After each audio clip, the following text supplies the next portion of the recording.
The storm was brewing, but clouds turned to sunshine. So let's get ready to play not one, but two. Gather around so we can celebrate Cardinal sports and slide into that favorite spot. Make that long run to watch your favorite show. Sports Night is next. Hello, everyone, and welcome to Sports Night. I'm Joe Young. And I'm Howie Shapiro. And Joe, we've got a fly tonight. We got a jam-packed show. We do, and I slid right into my favorite spot. It's right here at this desk next to you. Mine talking too. Cardinal sports. Aww. We do have a lot to talk about as the end of the season always gets jam-packed as we had a lot of postponements early, and so a lot of stuff to talk about and a fair amount of video in today's show as well. We'll start with the baseball team. They have been busy. It started with a night game against Blaine on Monday, and they came up just shy. The Bengals actually got out to a 7-0 lead in this one, and the Cardinals' comeback fell just short. They lose 7-6, falling to 4-5 on the season. Well, the Cardinals were looking to bounce back on Tuesday, but they were facing a conference opponent on the rise. After a slow start, the Centennial Cougars had won 2 of their previous 3, and they were looking to get back to 500. Cardinals, meanwhile, needed a win to stay ahead of the Cougars in the standings. Centennial gets off to a fast start, top of the second, slow chopper back to the mound. Cardinals come home, but Aaron Skrypak is able to slide in ahead of the tag, 3-0 Cougars after 2. They stretch it out in the fourth. Drew Molitor finds the right field line. This will score 2 more. Centennial up 6-0 at that point, and they led 14-2 midway through the 6th inning. But the Cardinals not letting this one end early. Colin McCullough with a sinking line drive to left with the bases loaded. Dive comes up empty, and that will push a pair to the plate. We are still in the 6th, 2 outs now. Mark Manders at the plate. He hits this one to short center. That'll score McCullough and Adam Powell. A 6-run rally in the bottom of the 6th inning at least makes it respectable, but the Cardinals lose this one 14-8. Well, the Cardinals playing their second night game of the week on Thursday with a trip to Castle Field in Anoka. The Tornadoes came in hot. They had won 4 straight, including 2 shutout wins and a 23-run performance against Park Center. It was possibly the toughest challenge of the season yet for the Cardinals. Tornadoes get a fast start. Bottom of the first, bases loaded with 2 out. Austin Lang with a hot shot past third. Wilczek scores easily. Jacob Deutschman will hustle home from second and slide in safely to give Anoka a 2-0 lead after 1. Another big 2-out hit in the bottom of the second. Hayden Torgerson down the line to left. A double drives in 2 more runs. Anoka out to a 5-run lead early. The Cardinals, they're going to cut into the lead in the third. Hit and run is on, and Zach White hammers it deep to the gap and right. McCullough will score easily, and Donnell on his horse will score all the way from first back to a 3-run deficit. There you see him coming in. Nice job hustling there. Well, the Anoka offense, they're going to respond. In the bottom of the inning, Deutschman with a line drive to right. The Tornadoes score 3 in the third, add 4 more in the 5th, ending the game early with a 12-2 win. Yeah, always fun to go to Castle Field. I love that ballpark, and it's a good rivalry. But unfortunately for the Cardinals this time, they come up well short. And hats off to Anoka. They got everybody going offensively, and the Cardinals just did not have the answer. They did not.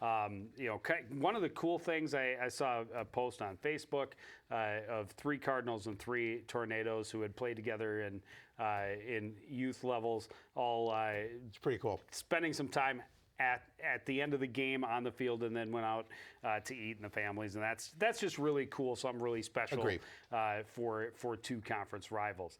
Cardinals did break that 3-game losing streak against one of my all-time rivals. The Washburn Millers came up for a game on Saturday, and the Cardinals won 6-3. Zach Novak went 2 for 2 with a pair of doubles and an RBI. Tyler Donnell also 2 for 2, scored twice. Mark Manders had a couple of hits, including a double. He scored twice as well. Dutton gets the win with 6 innings pitched, gave up 6 hits, 2 earned runs, had 2 walks with 7 strikeouts. Baseball team on the field as we speak on Tuesday afternoon, taking on the Totino Grace Eagles. The last report I got, they're down 9-2 in the top of the 5th inning. They will be hosting Champlin Park on Thursday this week and Prior Lake on Saturday. Softball team played just about every day last week. It started against Blaine on Monday. They come up in a big loss to the Bengals, losing a 10-run game, 12-2, falling to 1-7 on the season. Abby Ness did have a nice day at the plate, going 2 for 2 with a walk and a run scored. Semensky had a double and also scored a run. Graham went 2 for 3. Zhang, I believe just an 8th grader, if I remember right, a very young pitcher, went in. She took the loss, only threw for an inning and 2/3. And ended up taking the loss. On Tuesday, they took on Centennial. Hosting Centennial, they lose 8-4. And again, better numbers offensively. You see Ryan Mellum had 3 hits. Grace Graham had a couple as well. Numela went 1 for 2, had a stolen base, a run scored.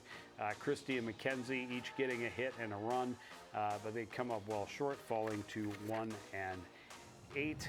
And then on Wednesday, they went to up to Collegeville and took on Brainerd in a neutral site game. They lose another one by 10 runs, 11-1 against Brainerd. Abby Ness was 2 for 3, drove in the 1 run for the Cardinals. Maya Ruddy took the loss, and again, just 1 1/3 innings pitched, gave up 5 hits, 9 runs, 8 of them earned, 3 walks, only 2 strikeouts. But the fates had to turn eventually.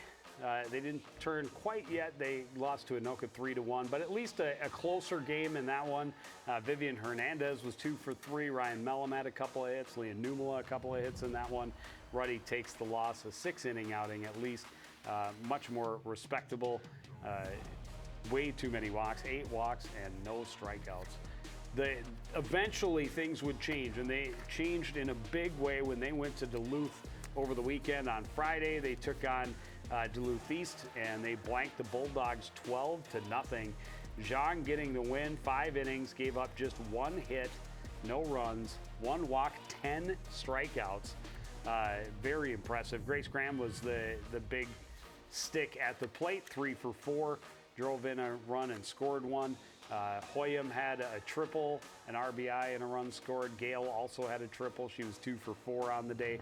Chloe Christie, 2 for 2, had a double and a couple of RBIs, a couple of runs. Alex Schmidt was 2 for 3 with a walk, a couple of RBIs, a couple of runs.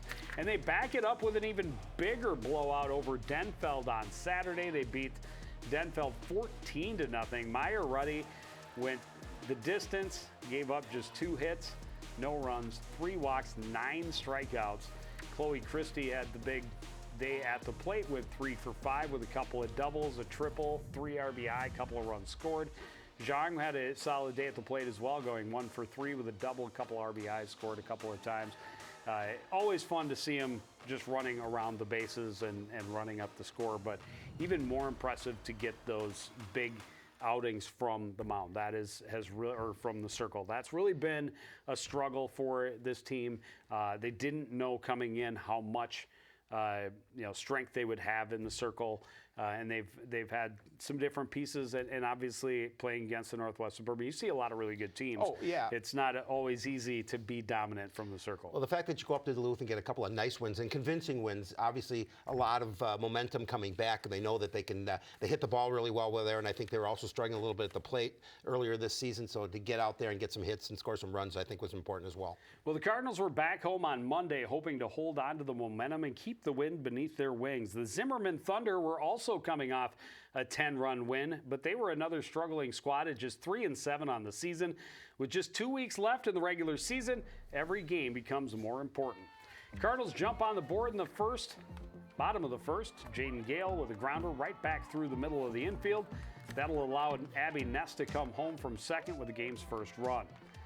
Leah Numela is up next. Numela was 3 for 3 against the Thunder. This liner to left scores Lily McKenzie from second. Coon Rapids up 3 put up 3 in the bottom of the first inning. That was enough for Maya Ruddy.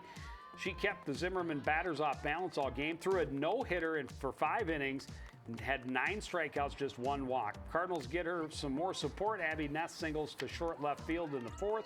Vivian Hernandez will score from 3rd, sliding in safely to make it a 5-0 lead after 4. Cardinals pile it on in the 5th. Jen Carlson with a sharp grounder to 3rd. It skips away from the fielder. Good aggressive base running. Gets 2 more to the plate, and they weren't done. Cardinals end this one early with a 5-run 5th. Abby Ness grounds out to 3rd. Chloe Christie heads up base running, comes in with the game winner. 10-0 final. Cardinals' 3rd straight win, all by 10 or more. Yeah, nice. Now you're 3 in a row, 3 shutouts in a row, where you're putting up double digits offensively. Then they go and then they've got to play a tough one today. So. Yeah, they're taking on Totino this afternoon. I have not gotten any updates on that one. My Cub reporter can only make it to 1 game at a time. Oh, come on. Give him some gas money. But we'll have those updates next week on Sportsnight. They'll host Champlin Park on Thursday. And Howie, we won't be there. We? We'll be at baseball on Thursday. Oh, I thought we were at softball. No, we'll be at softball on Friday. Oh, on Friday Night when game. they host St. Louis Park over at Sand Creek, we will be there. No, I think it's Aspen. At Aspen. At Aspen, correct. Helps if I know what I'm talking about, but that's it's such a good thing rarity. I did, because it's rarity that I know. So it's the fact that I knew it and you didn't is. I got a pen. I got to write that down. Par for the course, really. Tennis team also staying busy, playing almost every day. On Monday last week, they had a pair of games. We told you last week that they had won the first against Princeton, and then they blanked Simley in the second match of the day on Monday. Savelli and Jensvold in straight sets easily, 6-1, 6-1. DeGroat and Cooper Held teamed up at second doubles. Didn't even give up a game, winning 6-love, 6-love. Ross and Severson win 6-2, 6-2. And we talked about last week that Severson had gotten into the varsity lineup, got his first win against Princeton, gets his second win against Simley. Dylan Anderson won 6-0, 6-1 at third singles, and Will Wagner won 6-1, 6-0 at fourth singles. On Tuesday, they take on Mora. Cardinals win 6-1. Sam Murillo continues to be incredibly solid in that first single spot, winning 6-2, 6-3. Ryder Held won in 3 sets, winning in a tiebreak 11-9 at the second single spot. That's a great come from behind. Lost the first set 4-6, comes back, wins a tiebreak in the second, and then wins the super tiebreak to get the victory. DeGroat and Wagner also winning in 3 sets. Lee and Severson get a win 6-4, 7-6 at third doubles. On Wednesday, Cardinals beat Champlin Park 5-2 to improve their record to 11-4. San Mario was 6-1, 6-2 at first singles. Dylan Anderson 6-2, 6-4 at fourth singles. And the Cardinals sweep the doubles matches as well. Only one going to third set there was DeGroat and Wagner in second doubles. And after losing the first one 5-7, they came back and won 7-5, 6-3. On, what's that now? What are we up to? Thursday? Against Delano. This is a tough one because they lose a 4-3 match. That's the third loss by a 4-3 score for this team. 11-5 record, 3 of their 5 losses by 4-3 scores. Your winners are Sam Murillo at first singles, Cooper Held at third singles, and Dylan Anderson at fourth singles.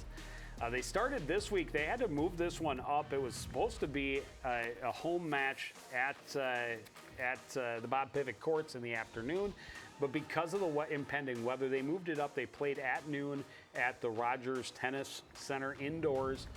So a little bit different. I don't know how much that changed things, but a tough one. And again, another close one, not quite a 4-3 loss, but a 5-2 loss at the hands of Elk River. Sam Murillo at first singles and Dylan Anderson at fourth singles. Your winners in there, you see, Savelli and Jensvold lose a tough one, 4-1 at first doubles, and DeGroat and Wagner a tough loss at 5-7, 2-6 at second doubles. So very close to having enough to get by, but they come up short. And Sam got stretched in that first set against Elk River, 7-6, but then came back and won handily at 6-2. But, the fact that 7-6, you don't see a lot of that with him. He's usually 6-0, 6-0, 6-1, or 2. Still just one loss on the Yep. season. They are playing in the crossover match this afternoon as we sit on the desk. They are taking on Rogers up in Rogers for the final quote-unquote regular season. It's really I don't know, you call it the conference tournament. There's not a real conference tournament, so that constitutes the conference tournament. The section team tournament starts next Monday and will run through the following Wednesday, the 25th. The individual tournament for 5AA will be Thursday and Friday, the 26th and 27th. And the state tournament will be the following week, the first week of June. And I would think that there's a good chance that Sam will be able to make it again. I think your intern's calling you. The track and field teams are taking part in the True Team Section Championships this afternoon in Rogers. Last week, a final tune-up as the Cardinals competed in the Blaine Invitational, a chance to put themselves up against a couple of their section rivals. And they're feeling pretty good about the way it came out. Boys team had strong finishes across the board. Senior DeMarge Johnson leading the way in the sprints. Here he is setting the tempo in his heat in the 100-meter dash. Johnson finished 4th overall in a time of 11.44 seconds. Mikey Alton was 5th in the 100. He goes one better in the 400. A strong finish in the heat race here. Alton took 4th in the 400 with a time of 54.40. Cardinal hurlers looking very strong at the invite. Juniors Christopher Dean and Jackson Smith competing in the 300 hurdles here. They finished 2nd and 4th respectively. They also finished 4th and 5th in the 100 hurdles. And coming up again, DeMarge Johnson again in the 200 meter this time. He got a great start but couldn't hold on. Still, his time was of 23.25, good enough for another 4th place finish. Here's some of the other strong finishers. A really nice day for MJ Galama. He was first place in the high jump at 6'4". Also first place in the long jump at 21 feet. 21 feet, 8.5 inches. Oh, there we are. Dean finished 3rd in the high jump, and Nyapan finished 4th in the long jump. 4x200 meter relay team was 2nd. Mikey Alton was also 5th in the 100 meter dash. Dean was 4th in the 110 meter hurdles. Smith was 5th in the 110 meter hurdles and 4th in the 300 meter hurdles. Sean Sullivan, a 4th place finish in the pole vault, and Nathan Kavanaugh was 5th place in the pole vault with a vault of 10 feet. The girls track and field team is also taking a run at True Team title this afternoon. Last week of final tune-up, girls had fewer top 5 finishes than the boys did last week at the Blaine Invitational, but they had a couple record-setting performances and posted a team finish that primes them for the biggest meets of the year. No surprise to see Kennedy Martinson leading the way in the hurdles. She dominates the field in the 100-meter race. Her time of 14.77 is more than a full second ahead of second place and more than 2.5 seconds ahead of third. Martinson wasn't the only Cardinal, with all competitors looking at her back. Michaela D'Souza setting the pace in the 2 big sprint events. This is the 100-meter. D'Souza getting the win in 13.06 seconds. Molly Knobloch finished in 5th. Couple of Cardinals pushing each other to the finish in the 1600-meter run. Grace Burnt passing Stella Bone in the home stretch as they take 6th and 7th places, both finishing the 1 mile in just under 6 minutes. Blue ribbons coming in bunches for Kennedy Martinson. She was dominant in the 100-meter hurdles. She's downright untouchable in the 300. Her finals time was actually slower than her qualifying time, but still way ahead of the pack as she takes another first. D'Souza, maybe not dominant, but talk about a great finish. Watch as she closes out the 200-meter, getting the pass for a win by just 5/100ths of a second. And as we look at some of the other top finishers, Kennedy Martinson, first place in the pole vault, 11 foot 7 inches is a school record. Grace Kerr finished 2nd with a vault of 11 foot 1 inch. The school record before this was 11 foot flat, so they both broke the previous school record. As I mentioned, Molly Knobloch was 5th place in the 100-meter dash. Persia Glenn took 7th place in the discus with a throw of 88 foot 4 inches. Ava Kerr was 9th place in the long jump with a distance of 14 foot 4 inches. True Team taking place at, I don't remember where it is today. I had that written down and I forgot to look it up. But that is taking place this afternoon. I don't know that either team is going to have a great chance at advancing to a True Team section. You have to be in the top 2. But even if they can finish 3rd, 4th, would look pretty good for especially with how limited their opportunity to compete has been this year. They will be at Armstrong next Monday for a tri-meet with the Blaine Bengals. Boys golf team, just one event last week, Northwest Suburban Conference at the Refuge. Cardinals finished in 13th place in this one. Thompson led the way with an 84. King shot an 89. Berg a 94. DeVries had a 95. Peyton Himley, well off of his normal pace, shot a 97. And Nathan Klinzing shot a 102 with a little bit better second half. They will be at the Keller for a Northwest Suburban Conference tournament on Wednesday. And then next Tuesday, the Northwest Suburban Conference will be at Loggers Trail. Girls golf team, we talked about it last week. They had competed in the Northwest Suburban Conference mid-season tournament, but they hadn't yet had a single dual meet against any of their Northwest Suburban Conference opponents. Well, they got a bunch of them in last week. It started against Champlin on Monday. The Cardinals hosting the Rebels. They lost 222 to Champlin's 208. Kate Garbo had the low round for the Cardinals with a 47. Eleanor DeVoe was next with a 49. Emily Verbeek a 58. Then followed by Kelly and Dawson.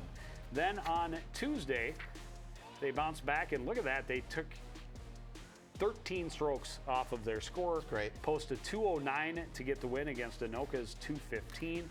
Garbo shot a 46, Defoe a 50, Verbeek a 55. The Kellys shot 58 and 69. Dawson also shot a 69. Then on Thursday, they took part in the Purple Hawk invite, and they finished in 6th place. I don't remember, 10 or 12 teams. So not a bad finish at all for them. 421 is right around where they had been for their 9-round scores.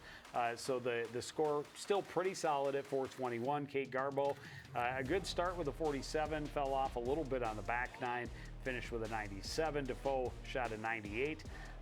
Verbeek was in at a 107 with Kelly's at 119 and 140.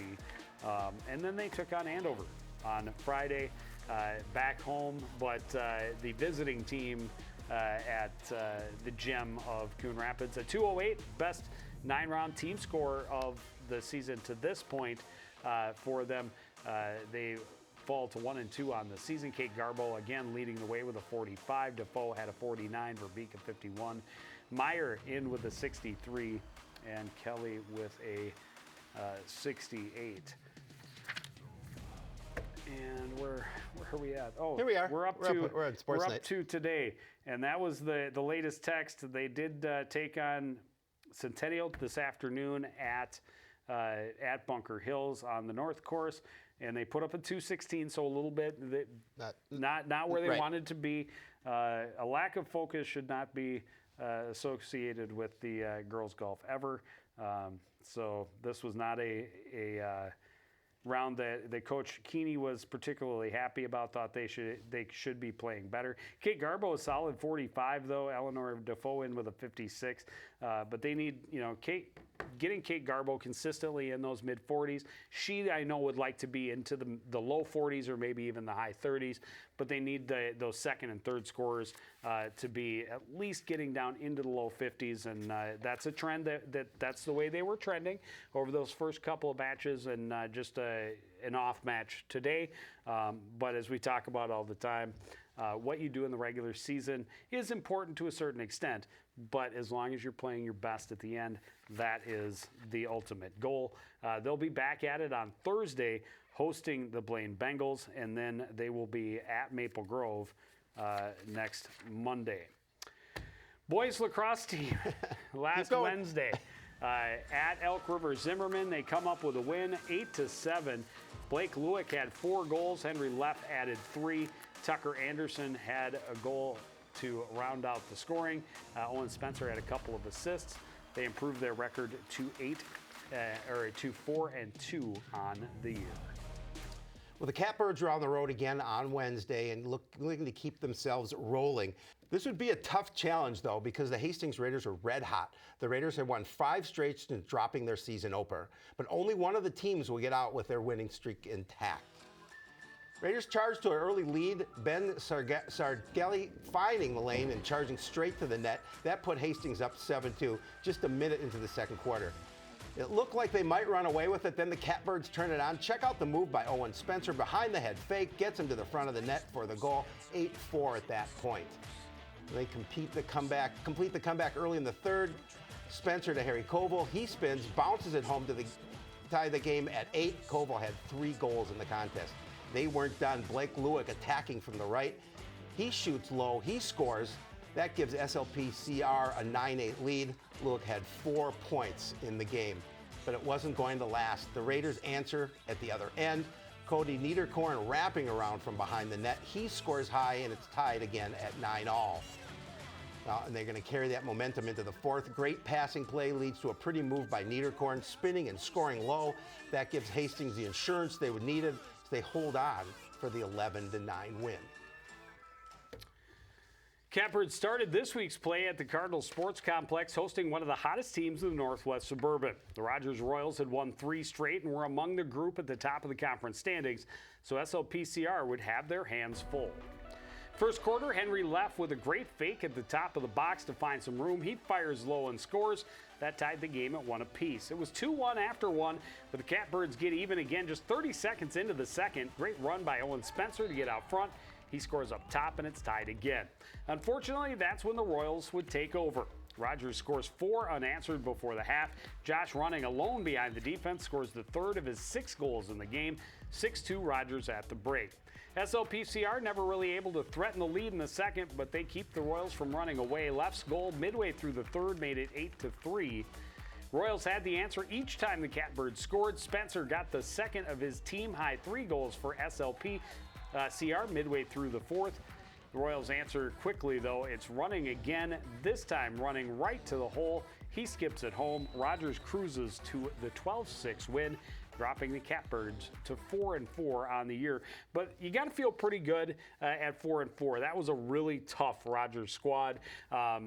If they're going to and be disappointed, that loss to Hastings is going to that one hurts a little bit. Yeah, I think so as well. Just because they did such a great job at coming all the way back from a big hole early, only to see it slip away. But you look at it, 4-4, and 2 of those losses both by 11-9 scores. The 11-9 loss to Anoka early in the season is against a tough conference opponent, but so close to flipping that script where they could easily be 6-2 right now and be in the conversation at the top. But we talk about it every year, every sport. This is an incredibly tough conference. It is, and they have some more tough competition on the way. They're at Centennial on Wednesday. The Cougars always one of the top teams in the conference, and then when they host the Blaine Bengals over at Spring Lake Park next Monday, you can just throw the records right out because when those two teams meet, it's going to be a battle. It's all out on the field. The girls team struggling to find offense and have also faced off against some of the top teams in the conference. Last Monday, they were at Champlin Park. They lose to the Rebels by a 16-3 score. All 3 goals coming from Kennedy Bolander. Marnholz did make 18 saves, so she's saving a little bit better than 50%. It could have easily been a much larger margin of defeat, but the young goalkeeper is playing really well. They bounced back great, though, get a tight 10-9 win over Anoka on Wednesday. Kennedy Bolander had 4 goals, and Kepke had 3. Wigan, Gilliard, and Griffith all had goals for the Cardinals as well. And there you see Marnholz with 19 saves out of 29 shots, so saving nearly 66%. And that is outstanding yes, it is. in lacrosse. Well, the Cardinals had just one game on the schedule this week, hosting Elk River Zimmerman on Monday. The Elks are one of the top teams in the conference and one of the hottest teams in the state. They're riding a 5-game win streak, including 4 straight by at least 10 goals. They jumped on the Cardinals early and posted one of the most impressive performances that you'll ever see. Elks start the scoring and just over a minute in. Isabella Doles finds Annika Wozni in front. She scores at the feet of Marnholtz. That sparked an offensive explosion. Elk River getting everyone involved. They scored the first 7 goals of the game from 7 different girls. Madison Kuchera tally made it 6-0. Coon Rapids finally gets on the board 10 minutes in. Kennedy Bolander taking matters into her own hands. She goes coast to coast, scores top shelf. But it's 14-1 at the half, and the onslaught continues in the second. Elk River had 23 goals in the game from 17 different goal scorers. Cardinals get a couple in the second.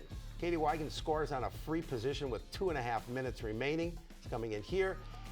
Then coming up, Kennedy Bolander is going to work her way out front to score her second of the game with just seconds left. But Elk River soars to a 23-3 victory. Yeah, really impressed with that so Elk good. River team, and especially, you know, they got that big lead, and it was clear that they were trying to get everyone on the score sheet. Absolutely. And different girls were attacking. They were playing in different positions. It was really quite impressive to watch. They will host Osseo Park Center next Monday. They are at Andover on Wednesday. As Howie liked to correct me, we'll be at baseball on Thursday, softball at Aspen on Friday night against St. Louis Park, and then we'll see the baseball team again next Wednesday when they take on Maple Grove. But that's going to do it for this edition of Sports Night. I want to thank everybody out there for joining us and continuing to support everything we do here at CTN. For the entire crew, including Nate Maines in the control room and Howie Shapiro to my right, I'm Joe Young saying good night.